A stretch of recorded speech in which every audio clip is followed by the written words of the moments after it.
ఉన్న బంగారాన్ని విడిపించి ఆ రోజు ఆన్లైన్ రేటుకే మేము కొంటాం. Sharma gold company. వనక్కం మక్కలే, వెల్కమ్ టు సుమన్ టీవీ. ప్రస్తుతం నేను ఎక్కడున్నానో తెలుసా? మన ఇండియాలోనే వెరీ స్పెషల్ ప్లేస్ పాండిచ్చేరిలో. పుదుచ్చేరిలోని పాండి మెరీనా ఎకో బీచ్ దగ్గర ప్రస్తుతం నేనున్నాను. పాండి మొత్తం మీకు ఎక్స్ప్లోర్ చేసి చూపిద్దాం అనుకుంటున్నాను. ఇంక లేట్ ఎందుకు, వెళ్దామా మరి? చలో. పీవై బోట్స్ అడ్వెంచర్స్ దగ్గర ప్రస్తుతం నేనున్నాను. ఇక్కడ మీకు బ్యూటిఫుల్ ప్లేసెస్ ఉన్నాయండి. టూరిస్ట్ ప్లేసెస్ అయితే ది బెస్ట్ ప్లేసెస్ అని చెప్పుకోవచ్చు. అవన్నీ నేను మీకు ఈ వీడియోలో చూపించబోతున్నాను. అయితే మనం అక్కడ అన్నిటికీ ఎలా వెళ్ళాలో తెలుసా? వాటర్లోనే. అందుకే బోటింగ్కి నేను రెడీ అయిపోయాను. నాతో పాటు మిమ్మల్ని కూడా తీసుకెళ్తాను. చలో, ఇంక లేట్ ఎందుకు, వెళ్ళిపోదామా? రండి.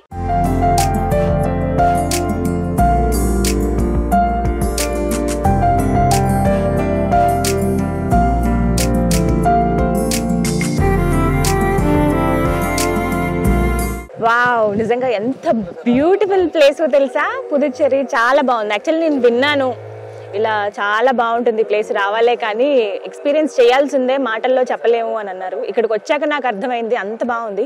ఇక్కడ ఏంటంటే డే లైఫ్ అలాగే నైట్ లైఫ్ రెండు బాగుంటాయి. డే ఎంత బ్యూటిఫుల్గా కనిపిస్తుందో మనకి డే టైంలో పాండిచ్చేరి, నైట్ లైఫ్ కూడా అంతే బాగుంటుంది. సో ఇక్కడ చాలా చాలా స్పెషల్ ఏరియాస్ ఉన్నాయట. ఫస్ట్ నేను మీకు ఫిషింగ్ హార్బర్ దగ్గరికి తీసుకెళ్తున్నాను. మనం ఫస్ట్ చూసే ప్లేస్ అదే. ఆ తర్వాత ఇంకా కొన్ని ప్లేసెస్ ఉన్నాయన్నమాట.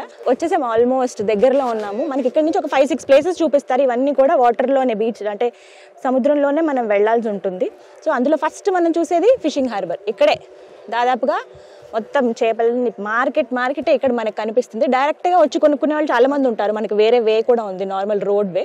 అలా కాకుండా ఇలా చూడాలి అనుకునే వాళ్ళకి ఇలా మనం వెళ్తున్న ఈ వేలో ఈ బోట్ ద్వారా కూడా చూడొచ్చు అనమాట.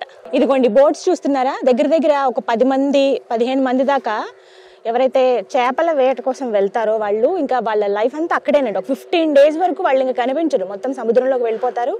వాళ్ళు ఎన్నైతే చేపలు తీసుకొస్తారంటే అదే వాళ్ళ లైఫ్. ఇంకా వీళ్ళు అక్కడే వాళ్ళు అన్ని రోజులు ఫుడ్ అలాగే అక్కడే వండుకుని తింటారు. మొత్తం అంతా ఆ బోట్లోనే ఉంటుంది వాళ్ళకి. అసలు ఎప్పటివో అని అర్థమవుతుంది చూస్తుంటేనే, చాలా కాలం నుంచి అవే యూజ్ చేస్తున్నారని. బట్ అవన్నీ కూడా చాలా స్ట్రాంగ్గా ఉన్నాయి. దగ్గర వీళ్ళు 500 nautical miles వరకు వెళ్తారండి. ఇంకా ఆల్మోస్ట్ శ్రీలంక దాకా వాళ్ళు వెళ్ళిపోతారు. అక్కడ దాకా వెళ్ళి ఫిషింగ్ అవి చేస్తారనమాట. అది కూడా వెళ్ళారంటే ఒక 15 days వరకు ఇంకా రానట్టే. ఆ తర్వాత మళ్ళీ వాళ్ళు ఎన్నైతే చేపలు పట్టుకుంటారో అవన్నీ తీసుకొస్తారో ఆ తెచ్చినవన్నీ కూడా ఇక్కడ ఒక మార్కెట్ ఉంది అవతల పక్క మనకు కనిపిస్తుంది. ఈ హార్బర్కి ఎదురుగుండానే ఉంటుంది. హార్బర్ దగ్గర మొత్తం ఫిషెస్ అన్ని పెడతారు. ఫ్రెష్ ఫిషెస్ కావాలి అన్నప్పుడు అక్కడికి వచ్చి మనం కొనుక్కోవచ్చు. బట్ వీళ్ళ లైఫ్ నిజంగా చాలా రిస్కీ, డేంజరు, చాలా బ్రేవ్ పీపుల్ అని చెప్పొచ్చు. కాసేపు మనం సముద్రం దగ్గర ఇలా ఉంటేనే మనకు భయం వేస్తుంది, కానీ వాళ్ళ లైఫే ఆ బోట్లలో గడిపేస్తారు. సగం జీవితం చాలా మందికి అవే వారసత్వంగా అవే కంటిన్యూ చేసే వాళ్ళు కూడా చాలా మంది ఉన్నారు. ఇలా సముద్ర తీర ప్రాంతంలో ఉన్న వాళ్ళకి మాక్సిమం జీవనాధారం అదే ఉంటుంది, చేపల వేటకి వెళ్ళటమే. బట్ చాలా మంది ఎన్ని బోట్స్ ఉన్నాయో చూడండి, పెద్దవి చిన్నవి మధ్యలో. అండ్ ఇంకొకటి ఏంటంటే ఇక్కడ ఎక్కడ మనకి వేరే లాంగ్వేజ్ లో కనపడదు, అంత తమిళ్. అంటే ఇక్కడ సంస్కృతి కూడా చాలా వరకు తమిళనాడు సంస్కృతి కనిపిస్తుందండి. కామన్ గా పుదుచ్చేరి గురించి చెప్పేటప్పుడు చెప్తూ ఉంటారు కదా, అంటే ఫ్రెంచ్ అలాగే మన భారతీయ సంస్కృతి ఉంటుంది, అలాగే ఫ్రెంచ్ వాళ్ళ కల్చర్ రెండు మిక్స్ చేసిన ప్లేస్ అనమాట ఇది. ఇక్కడ ఫ్రెంచ్ కాలేజ్ అవన్నీ ఎంత స్పెషలో కదా, చాలా మంది ఎంత ఫేమస్ అందరికీ తెలుసు. బట్ ప్రస్తుతం మనం చూస్తున్నది అయితే ఇదంతా కూడా ఫిషింగ్ హార్బరే. ఎవరైనా మీరు చక్కగా టూరిజం అంటే ఇష్టం ఉన్న వాళ్ళు, టూరిస్ట్ ప్లేసెస్ కొన్నిటికి వెళ్ళాలి, ఎక్స్ప్లోర్ చేయాలనుకున్న వాళ్ళు ఇక్కడికి వచ్చి ఇలా చూసుకుంటూ వెళ్ళొచ్చు అనమాట. కంప్లీట్ ఏరియల్ వ్యూ లాగా కూడా మీకు కొన్ని విజువల్స్ నేను చూపిస్తాను, ఎంత బ్యూటిఫుల్ గా ఉందో. సో హార్బర్ ఇప్పుడే రెడీ చేసుకుంటున్నారు వేటకు వెళ్ళడానికి. మేబీ వాళ్ళు మరొక కొన్ని గంటల్లో వెళ్తారేమో. చాలా నీట్ గా రెడీ చేసుకున్నారు. అండ్ ప్రతి బోట్ పైన మనం చూస్తున్నాం కదా మన ఇండియన్ ఫ్లాగ్, రెండు ఫ్లాగ్స్ పెట్టుకున్నారు ప్రతి దాని దగ్గర. చాలా బ్యూటిఫుల్ గా కనిపిస్తాయి వరుసగా అలా ఉంటే. సో అదనమాట ఫిషింగ్ హార్బర్. ఫస్ట్ మనం చూసింది హార్బర్ చూసాము. అండ్ నెక్స్ట్ ఇంకొక ప్లేస్ కి వెళ్తున్నాం, అది ఇంకా బ్యూటిఫుల్ గా ఉంటుంది. అండ్ అలాగే ఒకవైపు అంతా మనకి ఇవి కనిపిస్తాయి బోట్స్ అన్ని, అండ్ ఇంకొక వైపు చూడండి చెట్లు ఎంత బాగున్నాయో. Very nice place. నాకైతే ఎన్ని రోజులైందో ఇలా వాటర్ లో వెళ్ళి. మధ్యలో అక్కడక్కడ కొంగలు అలా ఉంటాయి, ఎంత బ్యూటిఫుల్ గా కనిపిస్తుందో తెలుసా. మొత్తం గ్రీనరీయే, మొత్తం చెట్లే అవన్నీ కూడా. వాటర్ లో ఉన్నాయనేమో కానీ అవి అసలు ఏం పాడవకుండా ఎంత గ్రీన్ గా నిండుగా కనిపిస్తున్నాయో చూడండి. చెట్లన్నీ కూడా భలే బ్యూటిఫుల్ గా ఉన్నాయి. ఓకే, ఇక్కడి నుంచి చూసుకోవచ్చు. మనం చూసే నెక్స్ట్ ప్లేస్ ఏంటో తెలుసా? Mangrove forest. ఇక్కడ నుంచి మనకు కొంచెం ఆనవాళ్ళు తెలుస్తున్నాయి కదా, మొత్తం చెట్లే. ఫారెస్ట్ అంతా కూడా చాలా బ్యూటిఫుల్ గా ఉంటుంది, కంప్లీట్ గ్రీనరీ. అసలు పైనుంచి అంటే ఆ వ్యూ చూస్తే ఉంటుందండి, అద్భుతం, అసలు మాటల్లో చెప్పలేం. నేను మీకు విజువల్స్ లో చూపిస్తాను చూడండి. ఇక్కడ నుంచి చూస్తేనే అసలు భలే ఉందని అనిపిస్తుంది. అంటే ఫారెస్ట్ నార్మల్ గా మనం చూసేవి వేరే ప్లేసెస్ లో, అందులోనూ సముద్రం దగ్గర ఇలా ఫారెస్ట్ చూడడం అనేది ఫర్ ద ఫస్ట్ టైం. అది కేవలం మనకి పాండిచ్చేరిలో మాత్రమే ఉంటుంది.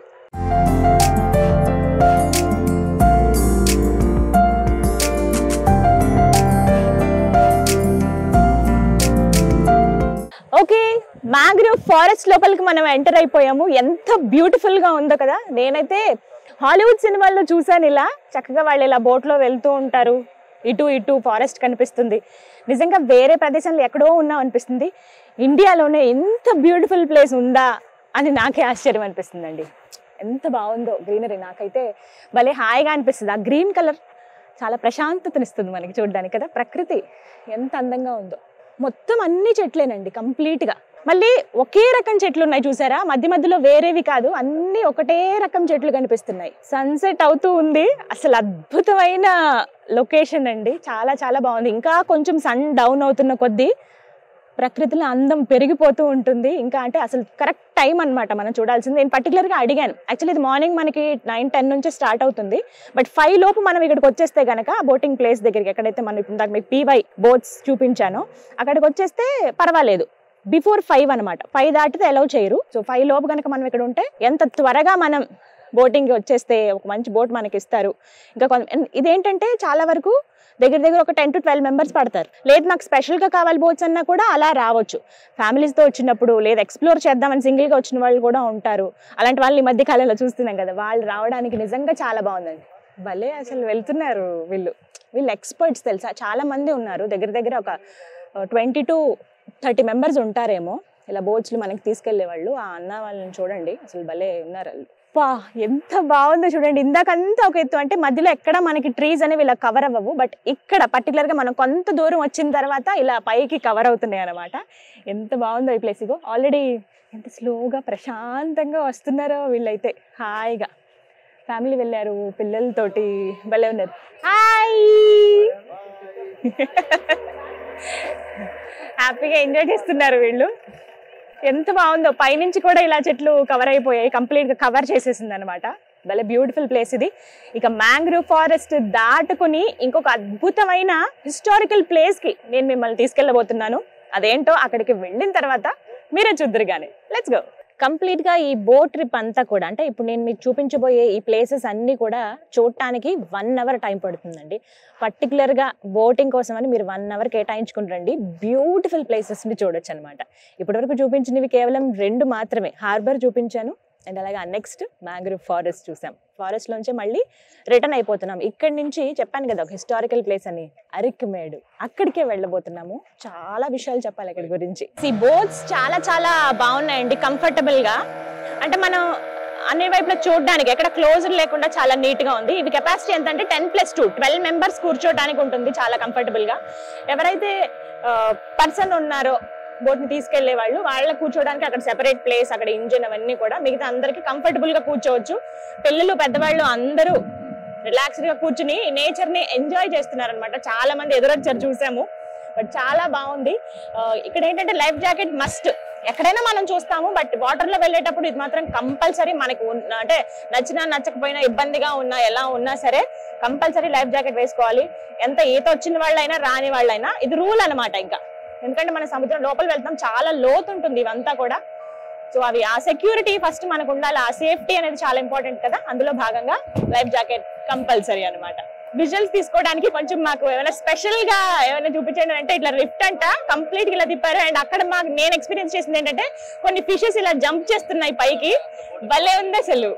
ఓకే, ఇక్కడ నుంచి దిగి మనం వెళ్ళాలి. దగ్గర ఒక 100 meters నడవాల్సి ఉంటుంది. చెప్పాను కదా మరొక హిస్టారికల్ ప్లేస్ అనేది, అదే అరిక్మేడ్. అక్కడికి వెళ్తున్నాం. మనం ఇక్కడ దిగి నడుచుకుంటూ వెళ్ళాలన్నమాట. సో వెళ్దాం పదండి.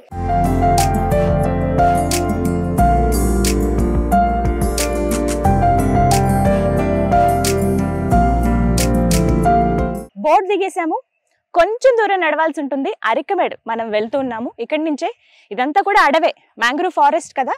మనమేమో ఇందాక వచ్చింది వాటర్లో వచ్చాము. ఇక్కడ నుంచి కంపల్సరీ నడుచుకుని లోపలికి వెళ్ళాలి. కొంచెం కొండలు గుట్టలు ఉంటాయి, జాగ్రత్తగా అటు ఇటు చూసుకుంటూ నడుచుకుని వెళ్ళిపోవడమే. భలే ఉంది తెలుసా, బ్యూటిఫుల్గా.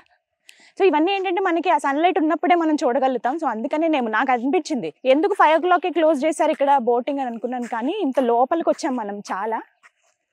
సో ఇక్కడ నుంచి మళ్ళీ ఇంకా లోపలికి వెళ్తున్నాం కదా, అందుకని ఆ టైం కల్లా క్లోజ్ అనమాట. 5కి ఎవరు వస్తారో అక్కడ నుంచి ఒక 6-6:15 అలా అవుతుంది, మళ్ళీ రిటర్న్ వెళ్ళిపోవచ్చు. నిజంగా భలే అదృష్టం ఉండాలి, ఇలాంటి హిస్టారికల్ ప్లేసెస్ చూడాలి అంటే అలాగే మనకి ఇంట్రెస్ట్ కూడా ఉండాలి వాటి గురించి తెలుసుకోవాలి అని అంటే. ఓకే, హిస్టారికల్ ప్లేస్ అరికమేడు అని చెప్పాను కదా, ఇదిగో ఇదే. చూడ్డానికి పాడుపడిపోయినట్టుగా మొత్తం పడగొట్టేసారు అలా కనపడుతుంది. యాక్చువల్లీ ఇది ఏంటంటే 300 BCలో నిర్మించినటువంటి ఫ్రెంచ్ రాజు రాణికి సంబంధించినటువంటి ఒక కోట ఇది. అరికమేడు అని అంటేనే పురాతన కోట అని అర్థం అనమాట. సో చూస్తున్నారు కదా, ఈ కన్స్ట్రక్షన్ 300 BCలో నిర్మాణం జరిగిందనమాట. అప్పటి నిర్మాణం ఎలా ఉందో చూడండి. ఇటుకలు ఇప్పుడు మనకి కొంచెం పెద్ద సైజులో ఎలా ఉంటాయా, అప్పుడు ఇంత పలకల్లాగా సమాంతరంగా ఉండేవి, ఇలా కొంచెం పెద్ద పెద్దగా ఉండేవి. చూడండి భలే ఉన్నాయి ఇవి, ఒకటొకటి అంటే సేమ్ ఒకటే వేలో పెట్టరు, అటు ఇటు పెట్టారు. ఇదిగో ఇక్కడ తెలుస్తుంది మనకి నీట్గా ఇలా మొత్తం పేర్చి కట్టారనమాట.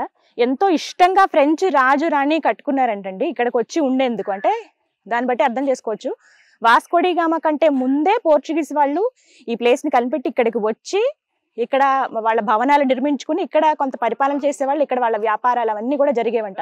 ఇదంతా కూడా సముద్ర తీర ప్రాంతం కదా, దీన్ని బేస్ చేసుకుని వాళ్ళ వ్యాపారాలు అవి చేసేవాళ్ళు. రాజులు రాణులు అంటే సామ్రాజ్యాలను ఏలేవాళ్ళు, వాళ్ళకి ఎంత జ్ఞానం ఉంటుందో కదా. సో వాళ్ళందరూ ఎంతో ఇష్టంగా ఇక్కడ ఈ ప్లేస్కి వచ్చేవాళ్ళు అంట. ఇక్కడ ఇంకా స్పెషాలిటీస్ కూడా ఉన్నాయి. ఒకసారి ఈ లోపలి మార్గాన్ని చూపిస్తాను చూడండి.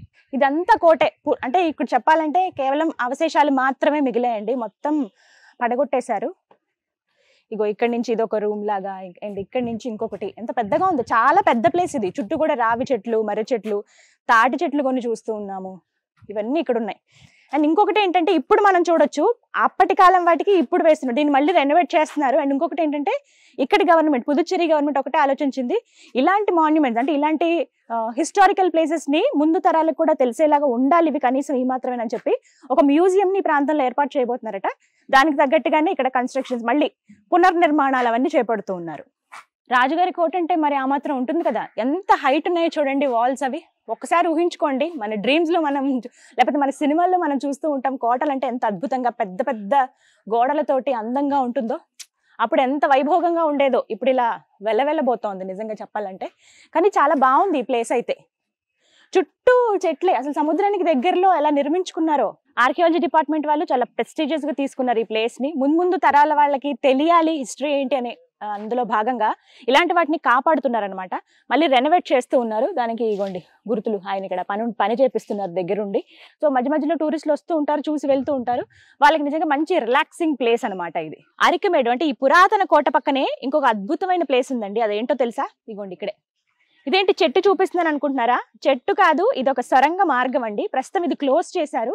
బట్ ఆ రోజుల్లో అంటే ఇక్కడ ఎవరైతే పోర్చుగల్కి సంబంధించిన వాళ్ళు, రాజు ఎవరైతే ఉన్నారో ఈ కోటను నిర్మించుకున్న వాళ్ళు, సీక్రెట్ ప్లేస్ అనమాట. ఇక్కడి నుంచే అరుణాచలం దగ్గర ఒక ఊరుంది సెంజి అని, అక్కడి వరకు మార్గం ఉందంట. ఈ మార్గం గుండానే వాళ్ళు వెళ్ళేవాళ్ళు. అంటే సీక్రెట్ ప్లేసెస్ ఉంటాయి కదా, శత్రువుల నుంచి వాళ్ళని కాపాడుకునేందుకు ఒక ప్లేస్ నుంచి ఇంకొక ప్లేస్కి వెళ్ళటానికి కొన్ని మార్గాలు వెతుకుతారు. అందులో భాగంగా ఏర్పాటు చేసుకుంటే ఈ సొరంగ మార్గం అనమాట.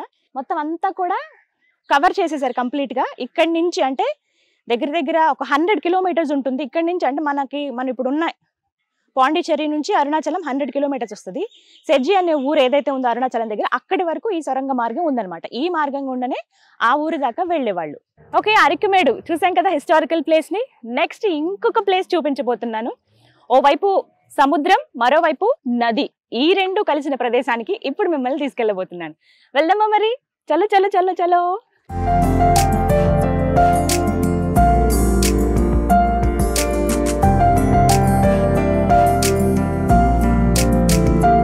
ఈ చెట్ల పైన తెల్లటి కొంగలు అలా ఉన్నాయి, ఫ్లవర్స్ లాగా అనిపిస్తున్నాయి తెలుసా, భలే బ్యూటిఫుల్ గా ఉన్నాయి. చూడండి ఒకసారి, మొత్తం ఆ గ్రీన్ గా మొత్తం చెట్లన్నీ ఉన్నాయి, మధ్యలో కొంగలు అలా. ఇంకా ఇంటికి వెళ్ళిపోయే టైం కదా, సన్సెట్ అవుతుంది. బ్యూటిఫుల్ లొకేషన్ అండి. వాళ్ళ బోట్ ఎంత ఫాస్ట్ గా వెళ్తుందో కదా. ఫిషర్ మ్యాన్స్ వాళ్ళందరూ కూడా చేపల వేట కోసం వెళ్తూ ఉన్నారు. ఈ టైంకి వెళ్ళి అలా పెట్టేసి అలా ఉంచుతారు. నెక్స్ట్ డే వెళ్ళి చూసేటప్పటికి బోల్డ్ అని చేపలు పడతాయి. చూడండి ఎలా స్వింగ్ అవుతుందో.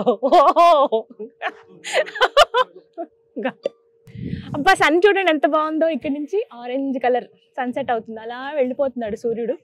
చేపలు పడుతున్నారు ఇక్కడ చాలా మంది. ఆ బోట్స్ చిన్నవి పెద్ద బోట్స్ ఉన్నాయి, మనకి ఎక్కువ అలలు ఉన్నాయి, అందుకే మనకి ఇలా బోట్ అటు ఇటు ఊగుతుంది అనమాట.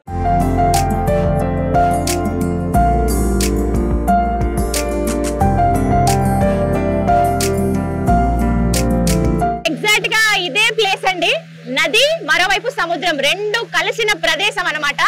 మొత్తం ఇక్కడ లోతు ఎంత ఉంటుందో తెలుసా, 180 అడుగుల వరకు లోతు ఉంటుంది. అండ్ జస్ట్ అక్కడ నుంచి చూద్దాం అనుకునే వాళ్ళకి ఇదిగో వాక్ వే, అదంతా అలా నడుచుకుంటూ చూడొచ్చు. ఇవన్నీ కూడా రాక్స్ అన్నమాట. అండ్ ఇక్కడ పుదుచ్చేరిలో రాక్ బీచ్ కూడా చాలా చాలా ఫేమస్. ఇలాంటి రాళ్లే దాదాపుగా కనిపిస్తాయి. ఆ రాళ్ళ రంగు కూడా చూసారా, పూర్తిగా నలుపు రంగులో ఉంటాయి. మళ్ళీ వాటిపైన నాచు అలా ఏ ఉండదు, నీట్ గా ఉంటాయి. ఆ రాళ్లు కూడా మొత్తం బ్లాక్ కలర్ లో ఉంటాయి, పెద్ద పెద్ద స్టోన్స్ అనమాట. అవన్నీ ఎలా ఉంటాయంటే జస్ట్ ఎవరో పేర్చినట్టుగా అనిపిస్తాయి, కానీ అవి ప్రకృతిలో సహజంగా అలా ఏర్పడ్డవే. కానీ ఎవరో ఇలా మొత్తం అన్నిటిని ఫామ్ చేశారేమో అన్నట్టుగా మనకు కనిపిస్తాయి అనమాట. బ్యూటిఫుల్ గా ఉంటుంది రాక్ బీచ్.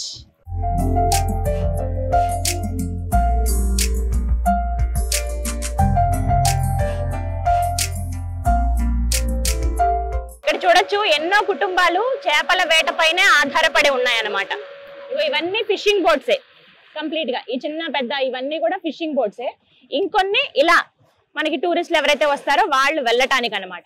కొంతమంది ఏంటంటే ఆ వలలతోటి క్లీన్ చేస్తున్నారు. ఈ లోపల కొన్ని అంటే తాగిన ఈ bottles, cool drink bottles, biscuit covers, లేకపోతే ఈ చిప్స్ ప్యాకెట్ల కవర్లు ఇవన్నీ ఉంటాయి కదా, అవన్నీ కూడా ఇలా సముద్రంలో ఇలా నీళ్ళలో పడేస్తుంటారు చాలా మంది. అవి కూడా ఒకవైపు నుంచి క్లీన్ చేస్తూ ఉన్నారు. జస్ట్ ఇలా నెట్స్ లాగా వేసేసి క్లీన్ చేస్తున్నారు. ఎంత చెత్త వస్తుందో తెలుసా.